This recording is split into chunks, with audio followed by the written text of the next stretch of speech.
Thank you very much.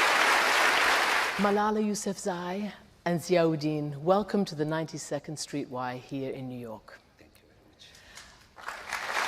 Thank you. Thank you all. Thank you very much. You have obviously a riveting story, and everybody here can't wait to hear from you. Take you back to that incredible day a year ago. Do you remember, Malala, what happened to you on that bus when somebody asked your friends, "Who is Malala?" I don't remember what happened on that day when that man came. We may call him a boy. There were two guys on that day, and usually there are many people on that road, and like we are just living at that. Usually, like it's a normal life, but on that day, there were only two boys, and they stopped our school bus. And the driver, Usman Bhaijan, he was thinking that they might be asking any question, asking about their sister. And that one boy was talking to the driver, and another boy, he came at the back. And he was just as near to me as, maybe you're quite far away, but he was very near to me. And he asked, "Who is Malala?" All the girls, they got furious. No one could understand what he's saying because we were thinking about our next day exam paper. And on that day, we were having a gossip, who would get the high marks, who would get the lower marks. And we had like, we were sad on the day because we said, I got less marks and she got high marks in the exam. So we were not expecting that we are not going back home. Even I was not expecting that the journey that I have started to go back home will end up in a hospital in Birmingham. So he asked, "Who is Malala?" He did not give me time to answer his question. And my friend told me, my best friend Muniba, that at that time you just squeezed my hand, you just pushed it with force, and you did not say anything. And then in the next few seconds, he fired 3 bullets. One bullet hit me in the left side of my forehead, just above here, and it went down through my neck and into my shoulder. And I think I was hit by only one bullet, and it also affected my eardrum, so now I have problem in listening as well. It also cut down my facial nerve. But still, if I look at it, it's a miracle. My brain is saved, my spinal cord is saved, everything is fine, I am alive, and I still can talk, I can smile, so I thank God for that. And my 2 other friends, Kainat and Shazia, they were also shot in their shoulders. So when I heard that Shazia and Kainat were also shot with me, that was a really sad news for me, because if I was shot, that was fine for me, but I was then feeling guilty that why they have been the target. So it was really sad for me to hear. But cast your mind back to that hospital room now in Birmingham after having survived, having been rescued by the Pakistani doctors.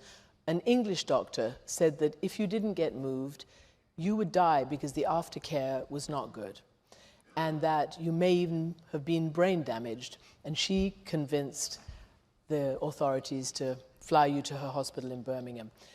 But what was it like when you woke up, finally, after all that trauma? What did you discover in that hospital room? Who was with you? What was it like to be awake again? I describe it very simply that the last day of my school, thinking about going back home, and then the 7 days coma, a journey, and I did not went back to my house, my sweet home, but rather I saw myself in a hospital in Birmingham. When I opened my eyes, I was aware of 2-3 things. The first thing was that, yes, Malala, you were shot. The dreams that you were having and the thoughts that you had in your mind, that were true. Because in my dreams, there were some pictures of being shot and then lying in a stretcher and feeling apart from school, feeling apart from home. And I tried to wake up, I tried to get up, but I couldn't. And I was also telling myself that, Malala, last night when you slept, you're still in your dreams, you haven't woken up. So those 7 days coma and unconsciousness, that was really hard.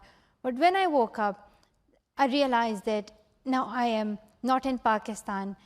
the nurses and doctors, everyone was speaking in English. Then the first thing I did was that I thanked Allah, I thanked God, because I was surviving, I was living. And you know, I cannot explain it, how happy I was, how much happy. I cannot explain it, because I was very happy when I saw myself alive, and when I saw that I am living and I'm surviving. And then I was thinking about my father and my mother as well. And I could not speak at that time because there was a tube in my neck that was breathing for me. So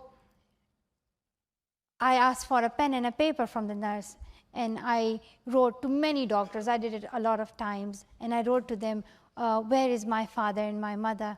And so they told me that your father is safe, and he will come soon as possible.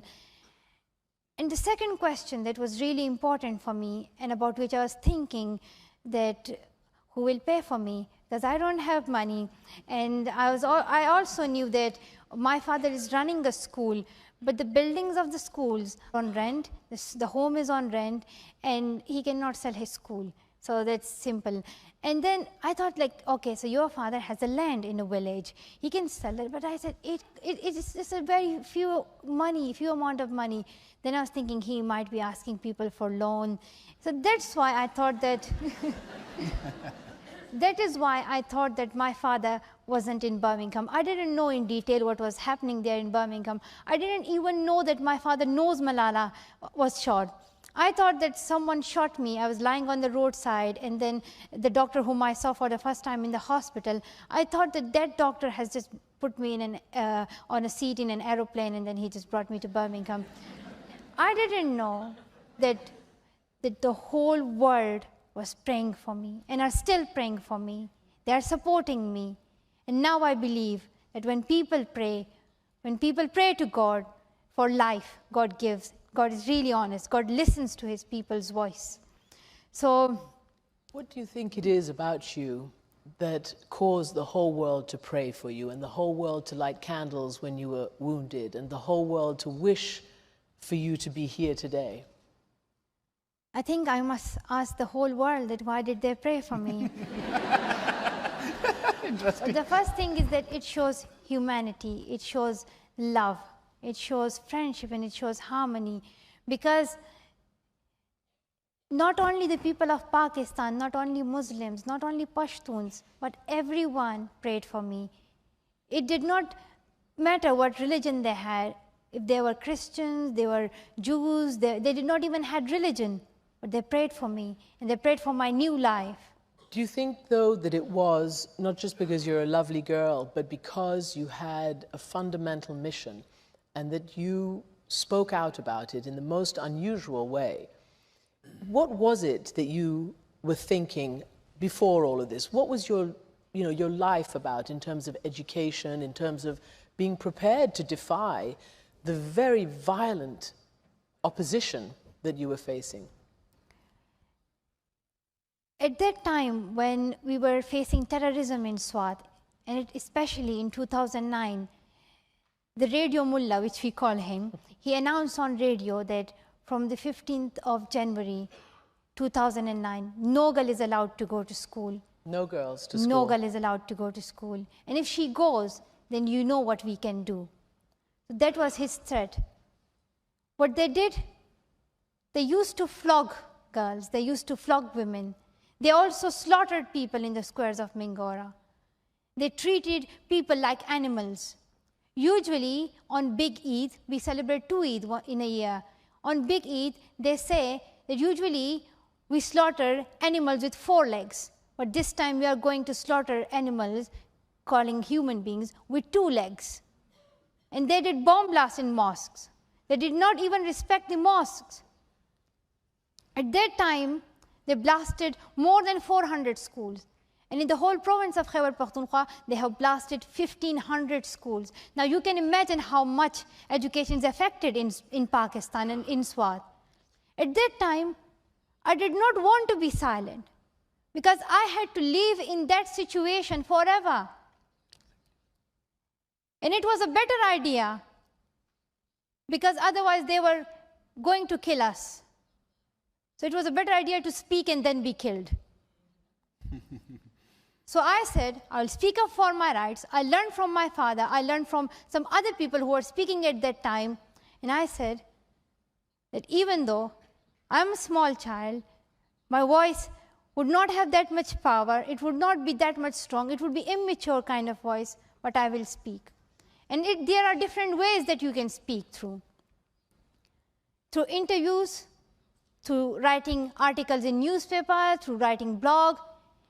And media at that time played a vital role because the world was not aware what was happening in Swat. We spoke, we raised our voice, media transported our voice, and the whole world were listening to it.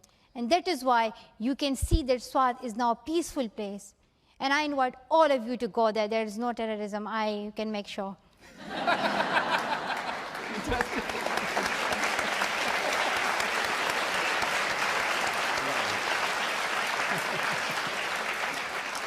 It's 14 and then 15. I thought I'm just growing up.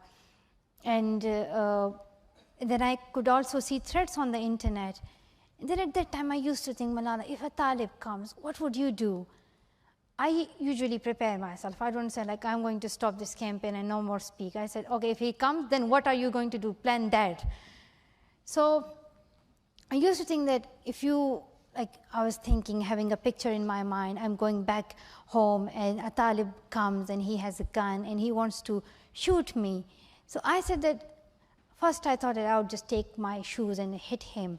But then I said, if I hit him with a shoe, and if I become cruel to him, it means that there is no difference between me and that Talib. He's also choosing a harsh way for his goal, so I shall not use that harsh way. Then I said, Malala, speak to him what you have in your heart. Speak to him that you even want education for their children. You even want to have peace for their family as well, because we never thought about their families, how would their wives would be feeling, how their daughters would be feeling, how their mothers would be feeling, how hard it would be for them. Because when they leave home, when they go for their own made jihad, how the feelings of their mother would be. Because they say that we are going to fight for Islam. So I think we also must think about them. And did you ever have a premonition? Did you ever feel that you were in danger? Actually, I was worried about my father because I was not expecting Taliban to come for me. Yeah. I thought that they might have a little bit manners and the behavior would be, somehow they would be like humans. So that's why I was not expecting them to come for me. But then later on, that's why I want to tell Taliban that be peaceful, and the real jihad is to fight through pens and to fight through your words. Do that jihad, and that's the jihad that I'm doing. I'm fighting for my rights, for the right of every girl. This jihad is through pens and through books. And you're not going to give up? No, never. I'm never going to give up. People would think that they can kill me again. And they've threatened, Malala. They've threatened you again. They have just reminded me. It's a reminder on the calendar. The thing is, they can kill me. They can only kill Malala. But it does not mean that they can kill my cause as well. My cause of education, my cause of peace, and my cause of human rights, my cause of equality, will still be surviving. They cannot kill my cause.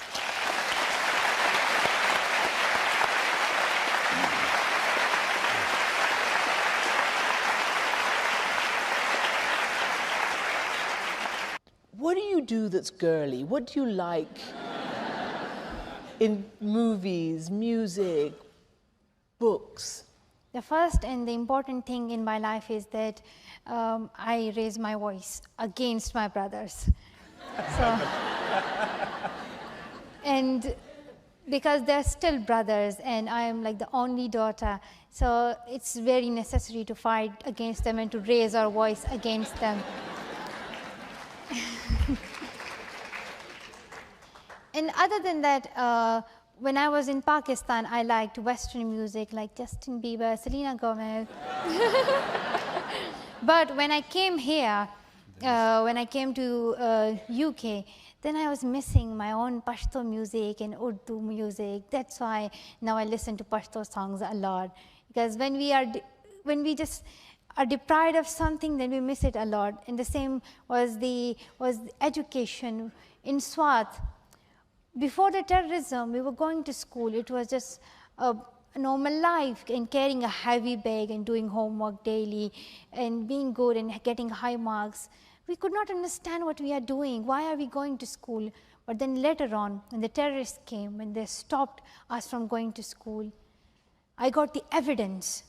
And they showed me a proof that yes, the terrorists are afraid of education. They are afraid of the power of education. And if a woman gets education, then she becomes more powerful. And we all know that the terrorists are afraid of the power of women as well. So now, at that time, we realized that yes, education is important because it was snatched from us. So I would like to tell every girl in UK, in America, in the countries, in the developed countries where education is available to them, that go to schools and realize its importance before it is snatched from you, as we have been suffered from that situation. So going to school, doing homework on time, being good to teachers and being good to each other, it's a very important part of life. So go to school. I need to introduce you to my son.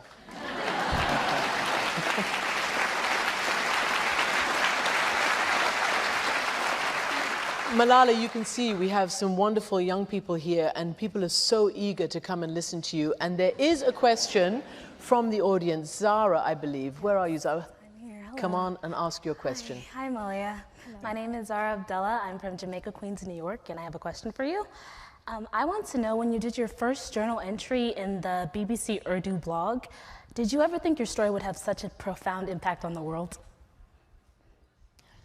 At that time, when I said the first diary of the first day, when I was talking to the BBC correspondent, I did not know that, is anyone going to listen to it? Would it be heard by anyone? Does it have an impact? But I was sure about one thing, that Malala, you are doing what you should do, and what's your responsibility. Because I believe that when your people, when your land are in such a hard and such in a difficult situation, then you must speak.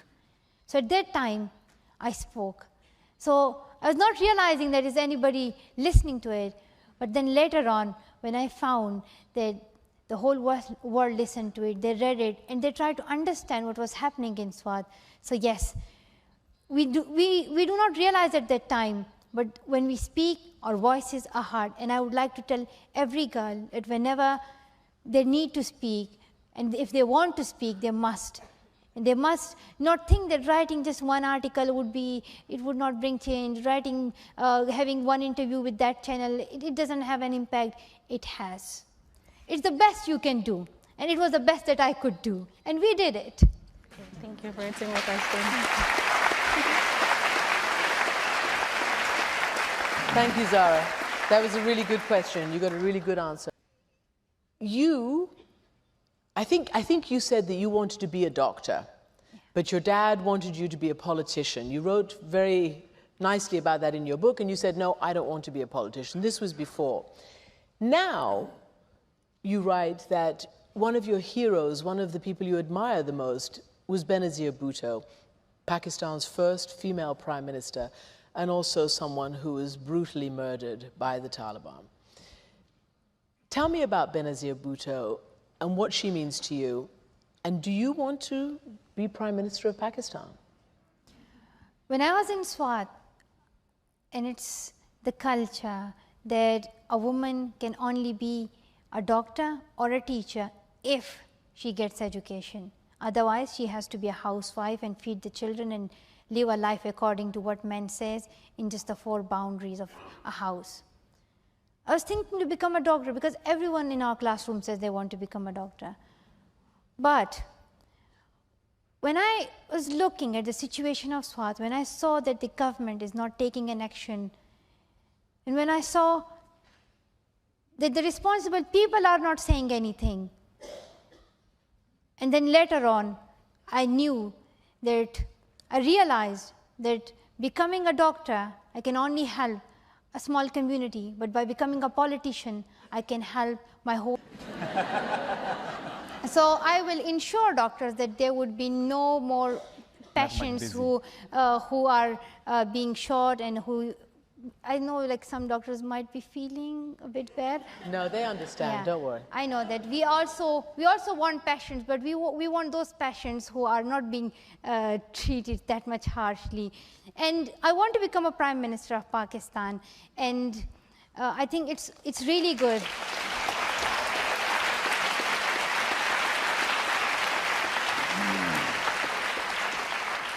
Because through politics, I can serve my whole country. I can be the doctor of the whole country, and I can help children to get education, to go to school. I can improve the quality of education, and I can spend much of the money from the budget on education. And I can also concentrate on the foreign affairs. So, so I think politics is a good field to work. You still have huge dreams. They didn't take that away from you. They only can shoot a body, but they cannot shoot my dreams. And I think my dreams are living.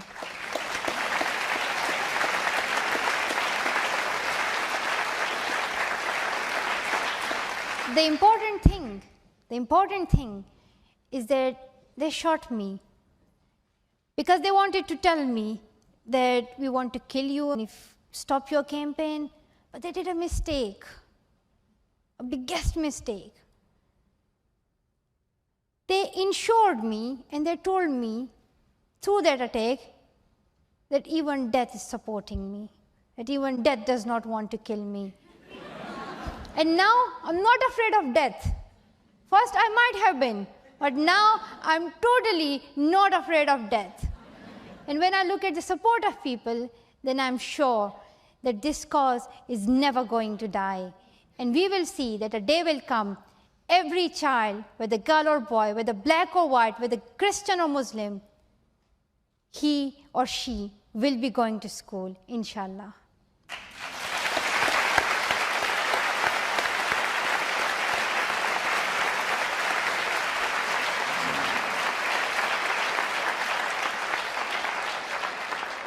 Tell me, when you were a young girl, younger than you are now, in the Swat Valley, did you ever even hear of the Nobel Peace Prize?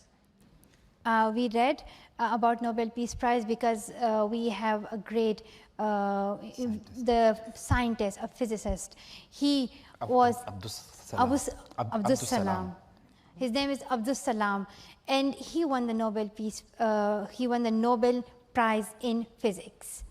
So that was a really like a great honor for Pakistan that he won the Nobel Prize, and we were really feeling proud of him when we used to read about him in the book. So I only read about Nobel Prize in the book. And did you read about, do you know some of the great people who've won the Nobel Peace Prize? Yes, like great people like Nelson Mandela, to whom I met. He's a really great personality. And I also like Nelson Mandela. And so there are great people who are winning Nobel Peace Prize, and I think they deserve it. And last year, who won the prize, one of them was Tawakkul Karman, and she was the one who awarded me with a Children's Peace Prize. So when I met her, I think she deserved that. And everyone who has got the Nobel Peace Prize, they deserve it. But when I think of myself, I have a lot to do. So I think that it's really an early age, and I would feel proud when I would work for education, when I would have done something, when I would be feeling confident to tell people, yes, I have built that school, I have done that teacher's training, I have sent that much children to school.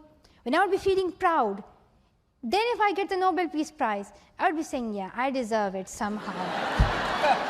Still, I need to work a lot. I need to work a lot. and I must work a lot. So what happens Friday morning if you get it?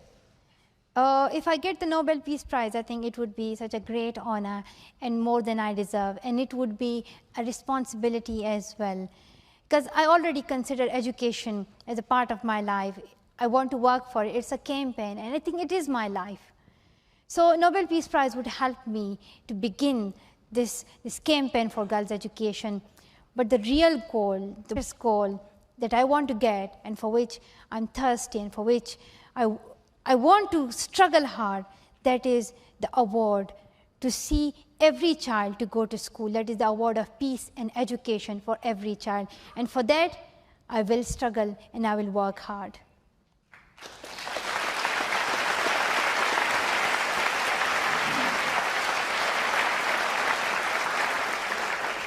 Ziauddin, you have your hands full. Thank you. Well, thank you. Thank you very much for joining us here at the 92nd Street Y. Thank nice you, of you. Thank you so much. Ziauddin, and thank you, Malala. Who are here in this park. Thank you.